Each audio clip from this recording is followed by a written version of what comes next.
Good morning students. आज हम geography का ही चैप्टर 5 एनर्जी रिसोर्सेज का हम पढ़ रहे थे, उसी को आगे कंटिन्यू करेंगे। उसमें हम आज पढ़ेंगे आपके मिनरल्स एनर्जी रिसोर्सेज में आपके इलेक्ट्रिसिटी के बारे में। ठीक है, electricity has such a wide range of applications in today's world that its per capita consumption is considered as an index of development। आपको पता है इलेक्ट्रिसिटी सभी जगह पे आपके अवेलेबल है ऑल ओवर वर्ल्ड में, और जो जितना कंज्यूम करते हैं आप लोग पर कैपिटा से मतलब हर एक प्रत्येक जो लोग इसमें यूटिलाइज करते हैं, इसको इलेक्ट्रिसिटी को कंज्यूम करते हैं, उससे आपका जो डेवलपमेंट है कंट्री का, उससे आप इंडेक्स लगा सकते हैं पता कि कितना आपका डेवलपमेंट हुआ है कंट्री का। ठीक है, electricity is generated mainly in two ways. दो तरीके से आपके जो है इलेक्ट्रिसिटी बनाई जाती है, जनरेट की जाती है।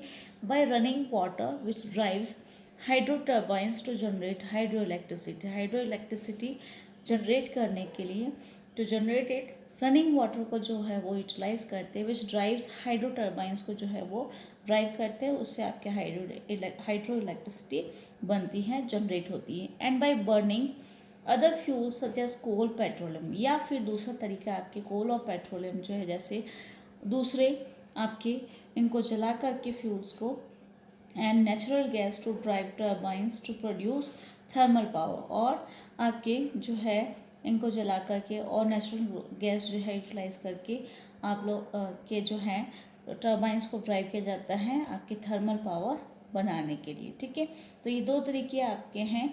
Once generated the electricity is exactly the same, और जो हम जनरेट करते हैं वो एग्जैक्टली सेम ही होती है। तो ये दो तरीके से आप जो है इलेक्ट्रिसिटी जनरेट करते हैं। दो प्रोसेस हैं आपके, हाइड्रो इलेक्ट्रिसिटी और थर्मल इलेक्ट्रिसिटी जो है हम पढ़ेंगे। Hydro electricity is generated by fast flowing water which is a renewable resource. Fast flowing जो तेज़ी से जो पानी फ्लो होता है उससे आपके बनाई जाती है, और नाम से आपको पता हाइड्रो, ठीक है, तो वाटर से जो है बनाई जा रही है, रिन्यूएबल रिसोर्स है। India has a number of multipurpose projects like Bhakra Nangal, Damodar Valley Corporation, the Kopili Hydel Project, etc., producing hydroelectric powers। ये आपके जो है अलग अलग जो आपकी नदियों पे जो बांध बनाए गए हैं, डैम बनाए गए हैं, या अलग अलग मल्टीपर्पज़ प्रोजेक्ट्स बनाए गए हैं, वो किसके लिए हैं आपके, जिससे कि आपके हाइड्रो इलेक्ट्रिक पावर जो है जनरेट की जाती है। ये आपके अलग अलग वैलीज जो प्रोजेक्ट्स हैं वो आपको दिए गए हैं, जिससे आप प्रोड्यूस करते हैं हाइड्रो इलेक्ट्रिसिटी। ठीक है, नेक्स्ट है आपके thermal electricity is generated by using coal, petroleum and natural gas. अब आप कोल, पेट्रोलियम और नेचुरल गैस से जो है जनरेट करते हैं इलेक्ट्रिसिटी, वो थर्मल इलेक्ट्रिसिटी आप जनरेट करते हैं। The thermal power stations use non renewable fossil fuels, जो है जीवाश्म जो होते हैं वो आपके थर्मल पावर स्टेशन इनको नॉन रिन्यूएबल रिसोर्सेज जो होते हैं उनको यूटिलाइज करती है, फॉसिल फ्यूल्स को, फॉर जनरेटिंग इलेक्ट्रिसिटी बनाने के लिए। They are over 310 thermal power plants in India. आपके इंडिया में आपके इतने 310 जो है थर्मल पावर प्लांट्स आपके इंडिया में हैं। नेक्स्ट हम पढ़ेंगे आपके जो ये पावर प्लांट्स है इंडिया के, न्यूक्लियर और थर्मल जो पावर प्लांट्स है आपके इंडिया के, वो ये जो मैप है आपके न्यूक्लियर और पावर प्लांट्स का जो मैं बता रही हूँ थर्मल, ये आपको लिस्टेड जो है उसमें आपको मैंने जो रिवाइज सिलेबस दिया है 10th क्लास का, उसमें से है जो कि आपके इम्पोर्टेंट है, जिसमें आपके लिस्ट दे रखी है कि कौन कौन से आपके एग्ज़ाम में आएंगे। This is the map of distribution of nuclear and thermal power plants. ये आपके डिस्ट्रीब्यूशन है आपके न्यूक्लियर और थर्मल पावर प्लांट्स का। I have send you the syllabus. ठीक है, मैंने आपको सिलेबस भेज दिया है, जो रिवाइज सिलेबस है आपका, उसमें आपके इंपॉर्टेंट जो पावर प्लांट्स है, जैसे थर्मल जो है उसमें से आपके नामरूप, सिंगरौली, रामगुंडम, और न्यूक्लियर में आपके नरोरा, काकरापारा, तारापुर महाराष्ट्र वाला, कलपक्कम, ये आपके इम्पॉर्टेंट है, आपके ये स्टेट्स में लोकेट करने के लिए आएगा। ये इम्पॉर्टेंट है, आपकी लिस्ट दी गई है, जो मैप लिस्ट है इसमें रिवाइज सिलेबस में, ये इसमें आपके इम्पॉर्टेंट है, जो मैंने आपको सर्किल करके दिए हैं वो इम्पॉर्टेंट है, वो लिस्ट में आपके दिए गए हैं। तो ये आपका मैप है न्यूक्लियर और थर्मल पावर प्लांट्स का। जिसमें आपके कल्पक्कम, नेवेली, तूतीकोरिन, रामगुंडम और तारापुर महाराष्ट्रवाला, खाकरापारा, राउतभाटा, नरोरा, सिंगरौली और आपके नामरूप। ठीक है, तो ये आपको स्टेट्स में लोकेट करने के लिए आएगा। आपको स्टेट का नेम भी लिखना है और इसको लोकेट भी करना है। ये इम्पॉर्टेंट है, इसीलिए आपको कह रही हूँ कि जो मैंने सर्कल में लगाया है ये आपको लिस्ट में दे रखे हैं, ये तो आपको करने ही है कंपलसरी, उसके अलावा भी सारे करने हैं लर्न। ये स्पेशली आपको इम्पॉर्टेंट है, जो आपको लिस्ट में दिए गए हैं, जो एग्ज़ाम में पूछे जाएंगे, जो सीबीएसई ने आपको लिस्ट दी गई है उसके अंदर ये जो सर्किल वाले हैं उनमें आपको लर्न करना है। नेक्स्ट आपके है non conventional sources of energy.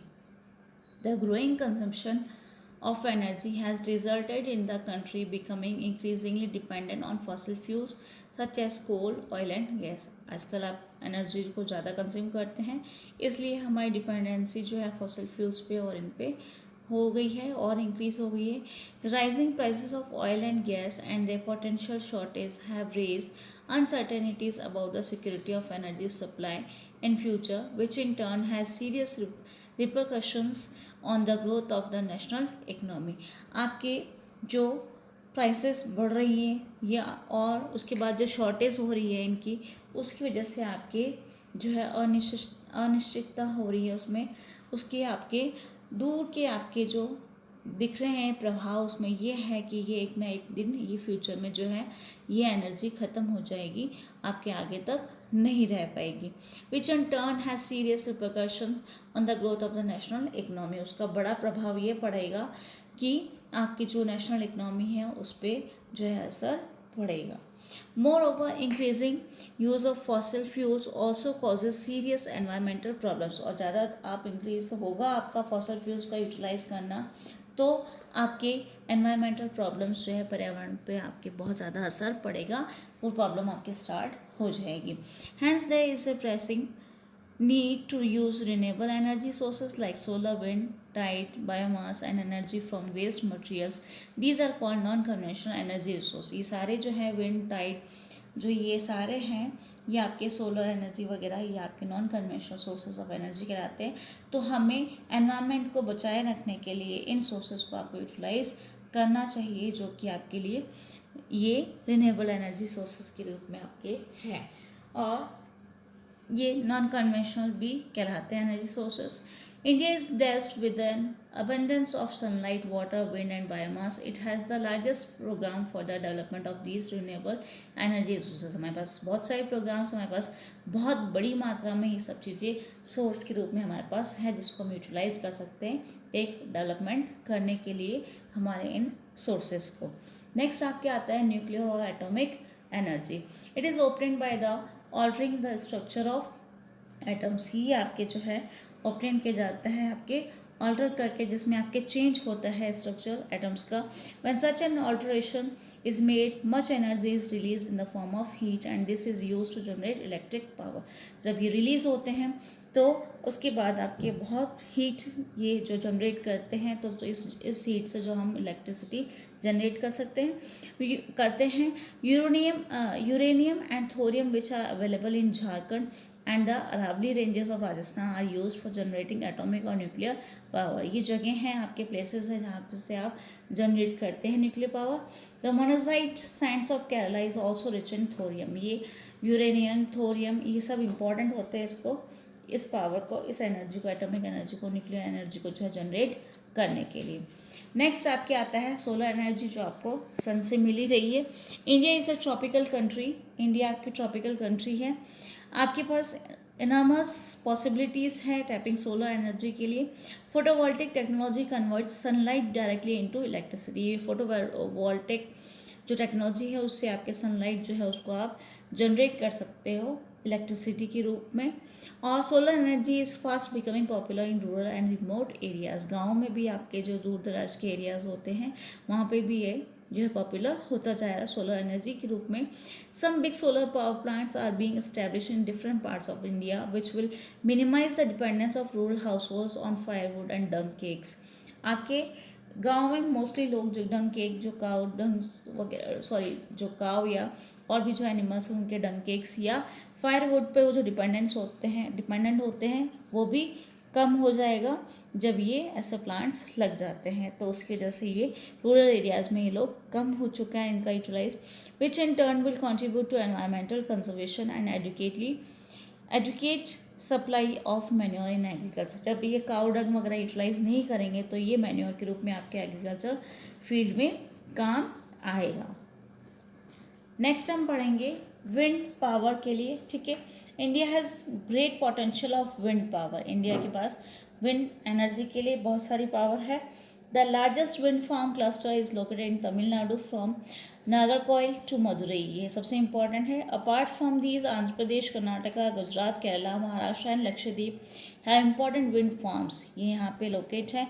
Nagercoil and Jaisalmer are well known for effective use of wind energy in the country, क्योंकि यहाँ पे तेज़ हवाएं चलती हैं, उसकी वजह से यहाँ पे विंड मिल वगैरह जो है सेटअप की गई हैं।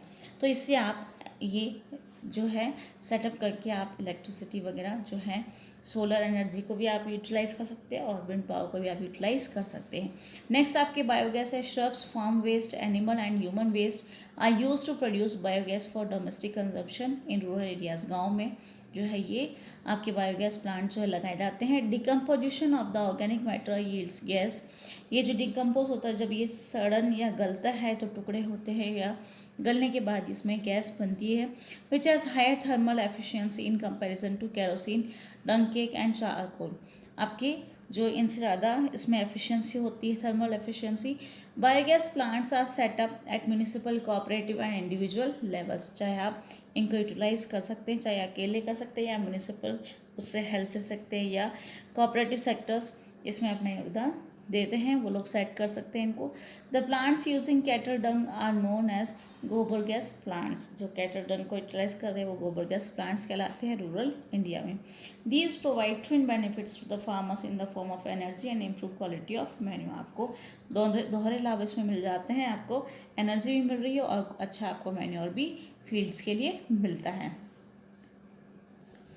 तो इस तरीके से आपके लिए बहुत एफिशिएंट होता है आपके लिए कैटल डंग। ये आपकी क्वालिटी जो है मैन्योर की वो इम्प्रूव करता है और आपको फ्रीज से को भी रोकता है, बचाता है फ्रीज को भी। और manure due to burning of fuel, wood and cow dung cakes, और जिनको जलाने से जो आपके और जो प्रॉब्लम्स होती हैं उससे भी आपको बचाता है। तो दोहरे जो है आपको लाभ मिलते हैं, आपको बेनिफिट्स होते हैं। नेक्स्ट आपके टाइड्स जो आते हैं आपके, तो वो टाइडल एनर्जी के रूप में आप उसको यूटिलाइज करते हैं। Oceanic tides can be use to generate electricity. जो समुद्र से जो आपके टाइड्स आती हैं उससे भी आप इलेक्ट्रिसिटी जनरेट कर सकते हैं।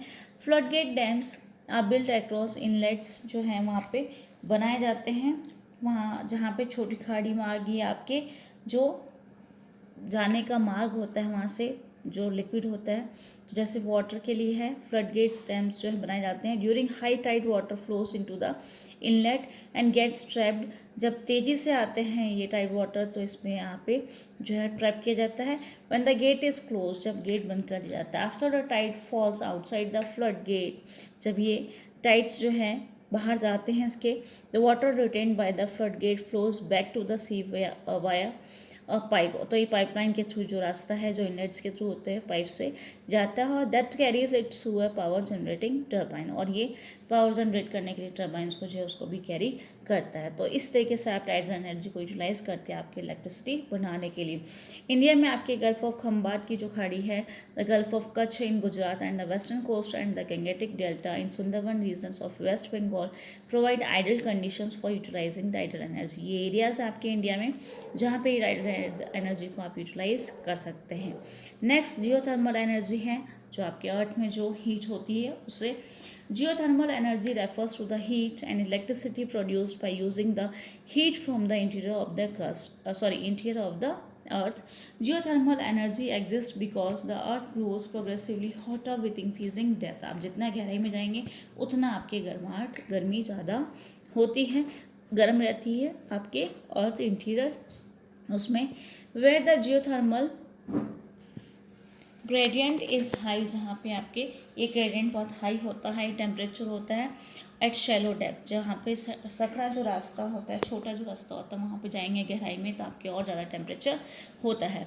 Ground water in such areas absorbs heat, आपके जो ग्राउंड वाटर होता है वो हीट को एब्जॉर्ब कर लेता है from the rocks and becomes hot, वो भी गर्म हो जाता है।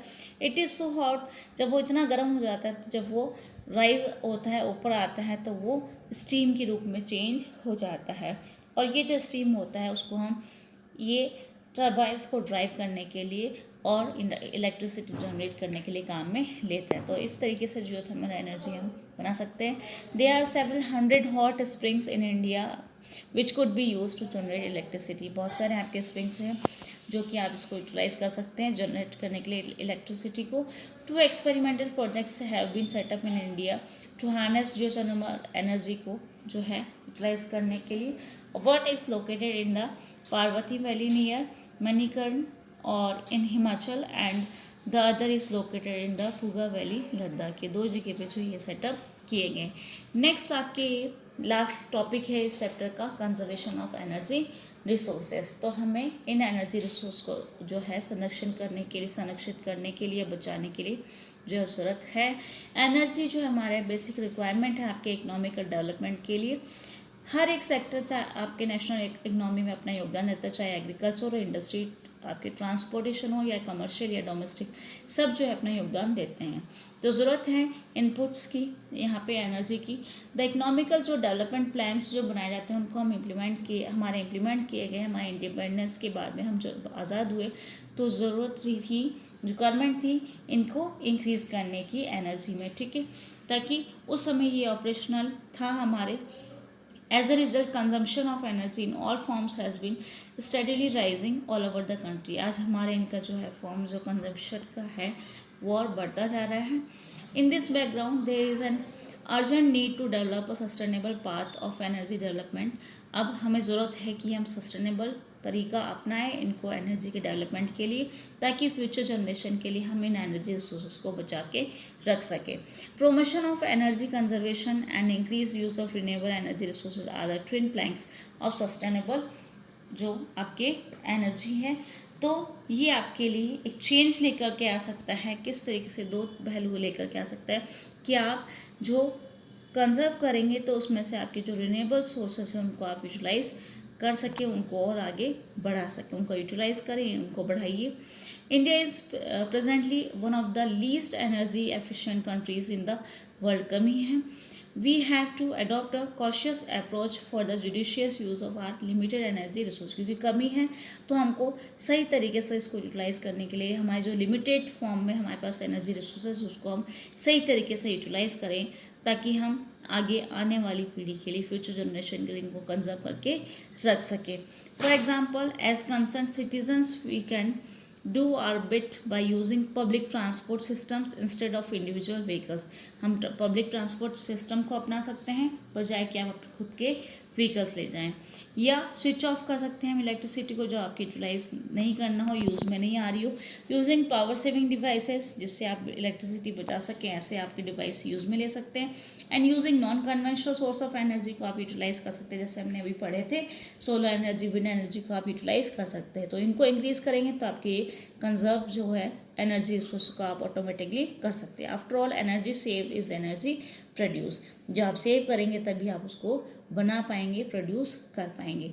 ये था आपका चैप्टर नंबर 5 जो एनर्जी रिसोर्स पे था, मिनरल्स और एनर्जी रिसोर्सेज। इस चैप्टर में आपके मैप ही आएगा आपके बोर्ड एग्जाम में, फिर भी मैंने आपको ये क्लियर कर दिया। इस चैप्टर के भी आप नोट्स बना लीजिए और लर्न कर लीजिए मैप वगैरह।